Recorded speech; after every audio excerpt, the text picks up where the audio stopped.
Lalu berkatalah Elia, orang Tisbe, dari Tisbe Gilead, kepada Ahab, "Demi Tuhan yang hidup, Allah Israel yang kulayani, sesungguhnya tidak akan ada embun atau hujan pada tahun-tahun ini, kecuali kalau kukatakan." Kemudian datanglah firman Tuhan kepadanya, "Pergilah dari sini, berjalanlah ke timur dan bersembunyilah di tepi sungai Kerit, di sebelah timur sungai Yordan. Engkau dapat minum dari sungai itu, dan burung-burung gagak telah kuperintahkan untuk memberi makan engkau di sana." Lalu ia pergi, dan ia melakukan seperti firman Tuhan.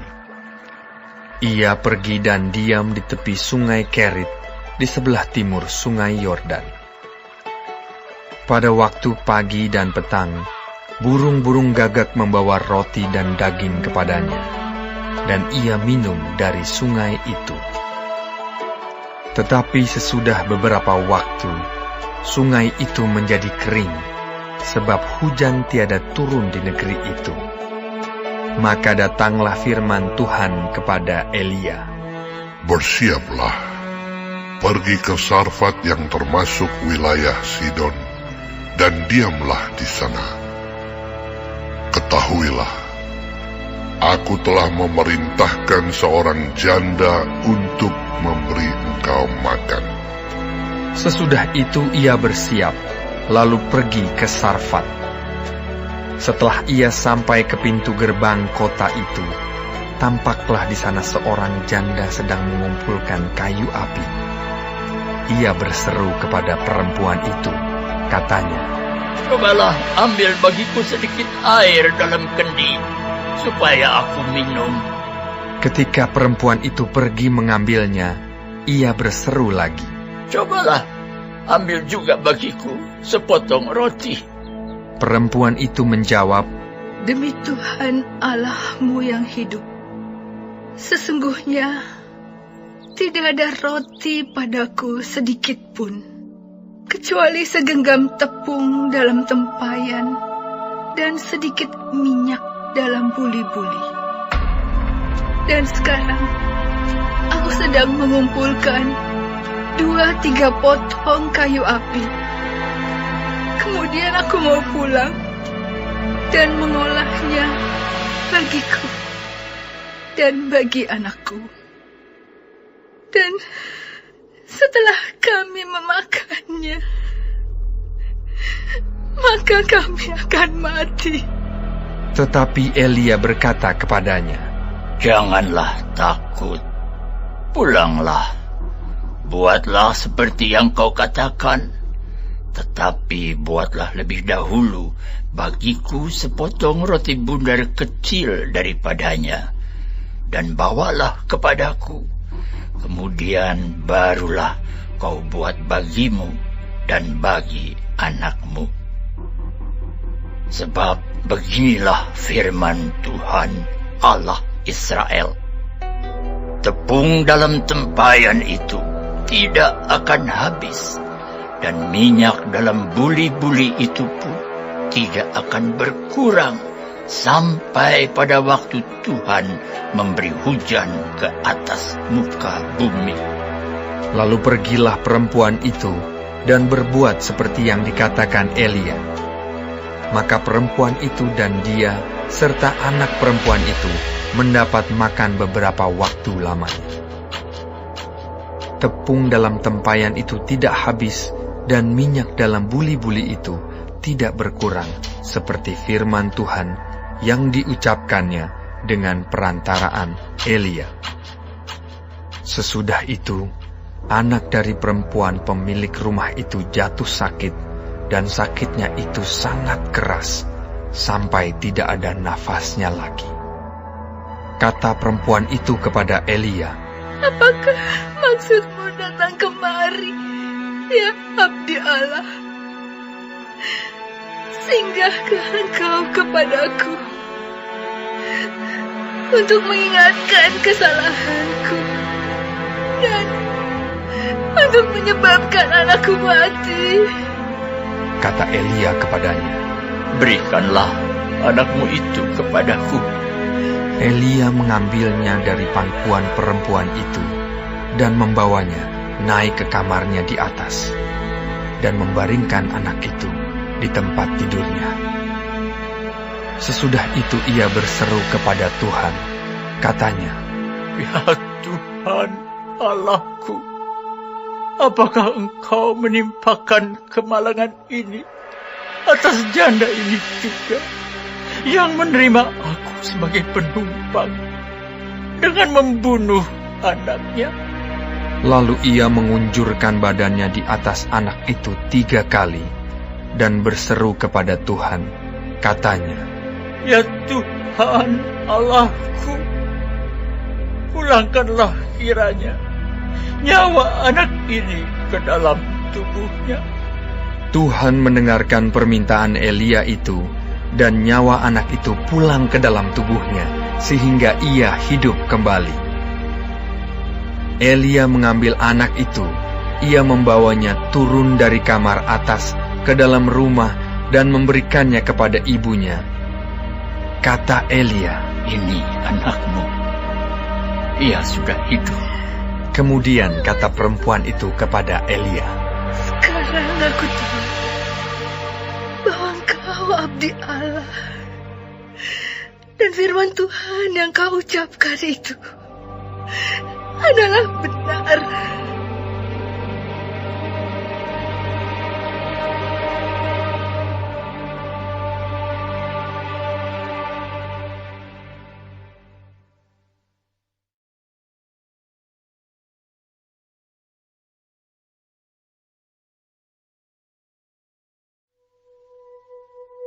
Dan sesudah beberapa lama, datanglah firman Tuhan kepada Elia dalam tahun yang ketiga.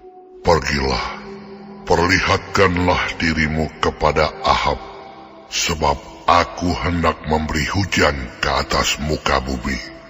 Lalu pergilah Elia memperlihatkan diri kepada Ahab. Adapun kelaparan itu berat di Samaria. Sebab itu Ahab telah memanggil Obaja yang menjadi kepala istana. Obaja itu seorang yang sungguh-sungguh takut akan Tuhan. Karena pada waktu Izebel melenyapkan nabi-nabi Tuhan, Obaja mengambil 100 orang nabi, lalu menyembunyikan mereka 50-50 sekelompok dalam gua, dan mengurus makanan dan minuman mereka. Ahab berkata kepada Obaja, "Jelajahilah negeri ini, dan pergilah ke segala mata air dan ke semua sungai. Barangkali kita menemukan rumput, sehingga kita dapat menyelamatkan kuda dan bagal, dan tidak usah kita memotong seekor pun dari hewan itu." Lalu mereka membagi-bagi tanah itu untuk menjelajahinya. Ahab pergi seorang diri ke arah yang satu, dan Obaja pergi ke arah yang lain. Sedang Obaja di tengah jalan, ia bertemu dengan Elia.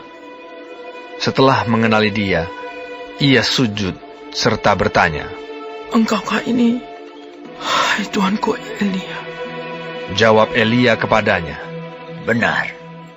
Pergilah, katakan kepada tuanmu, Elia ada."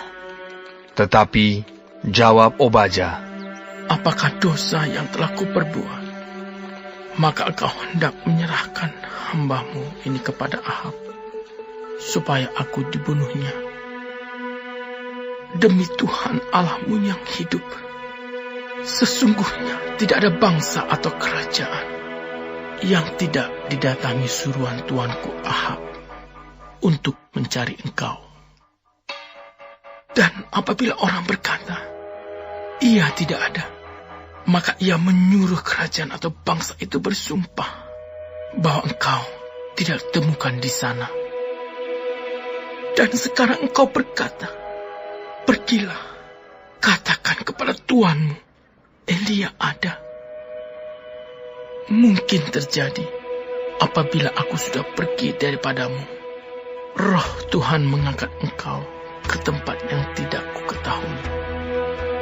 Kalau aku sampai kepada Ahab untuk memberitahukannya, dan engkau tidak didapatinya, tentulah ia akan membunuh aku.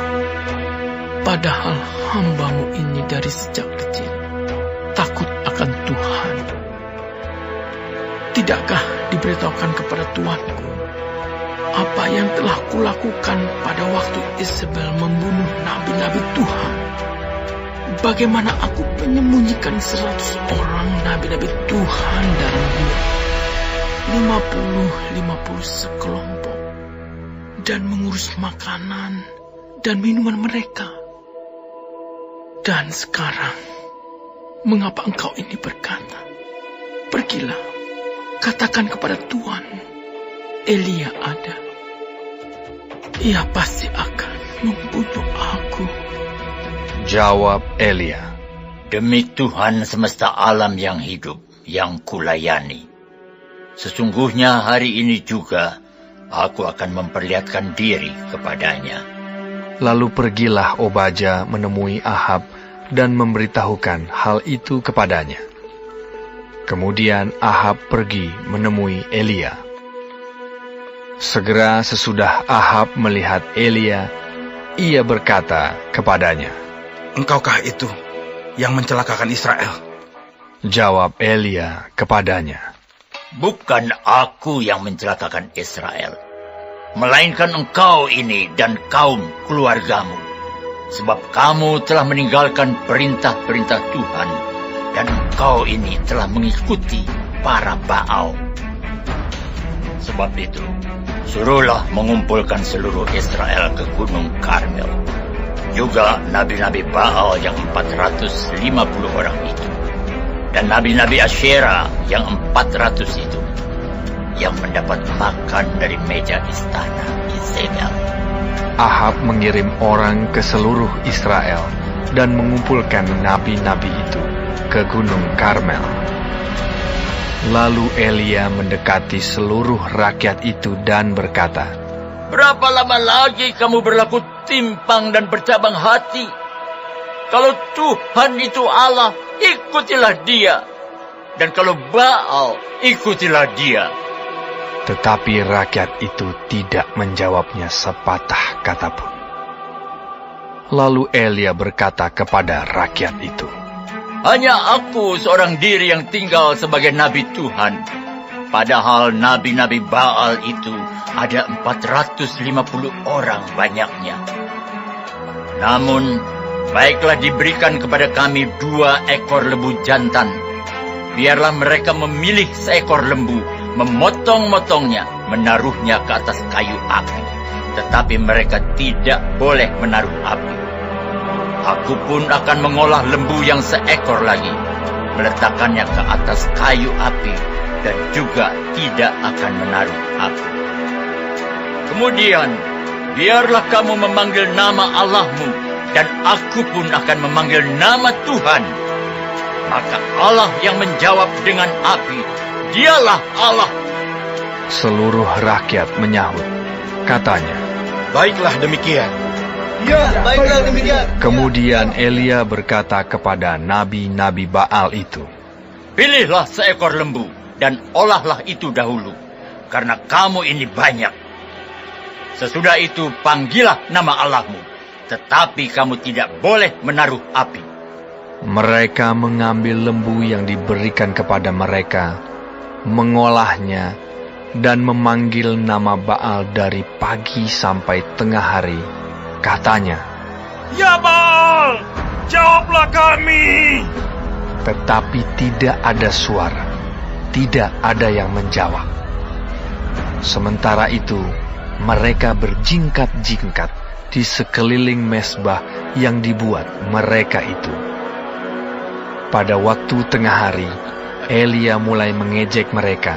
Katanya, Panggillah lebih keras. Bukankah Dia Allah? Mungkin Dia merenung. Mungkin ada urusannya. Mungkin Dia bepergian. Barangkali Ia tidur dan belum terjaga.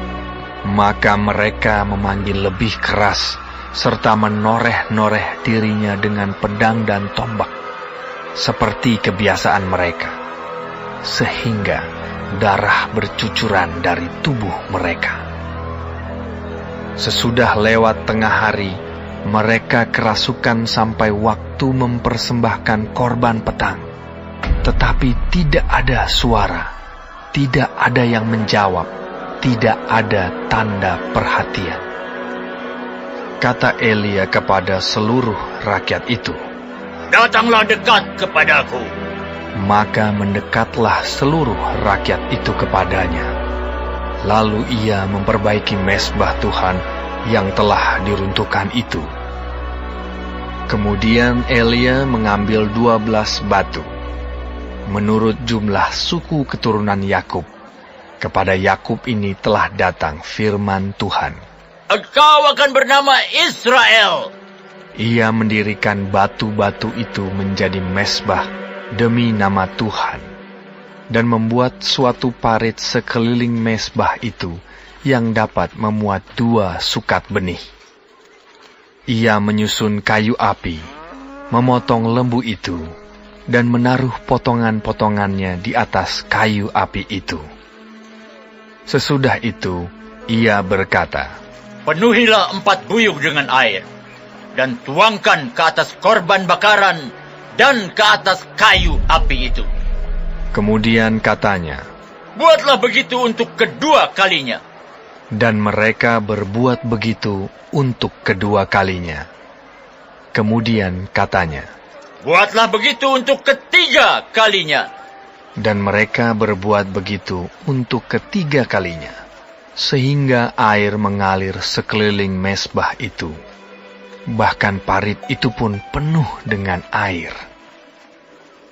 Kemudian pada waktu mempersembahkan korban petang, tampillah Nabi Elia dan berkata, "Ya Tuhan Allah Abraham, Ishak dan Israel, pada hari ini biarlah diketahui orang bahwa Engkaulah Allah di tengah-tengah Israel, dan bahwa aku ini hamba-Mu, dan bahwa atas firman-Mu lah aku melakukan segala perkara ini. Jawablah aku, ya Tuhan, jawablah aku, supaya bangsa ini mengetahui bahwa Engkaulah Allah, ya Tuhan, dan Engkaulah yang membuat hati mereka tobat kembali." Lalu turunlah api Tuhan menyambar habis korban bakaran, kayu api, batu, dan tanah itu. Bahkan air yang dalam parit itu habis dijilatnya. Ketika seluruh rakyat melihat kejadian itu, sujudlah mereka serta berkata, Tuhan, Dialah Allah. Tuhan, Dialah Allah. Kata Elia kepada mereka, "Tangkaplah nabi-nabi Baal itu. Seorang pun dari mereka tidak boleh luput." Setelah ditangkap, Elia membawa mereka ke sungai Kison dan menyembelih mereka di sana.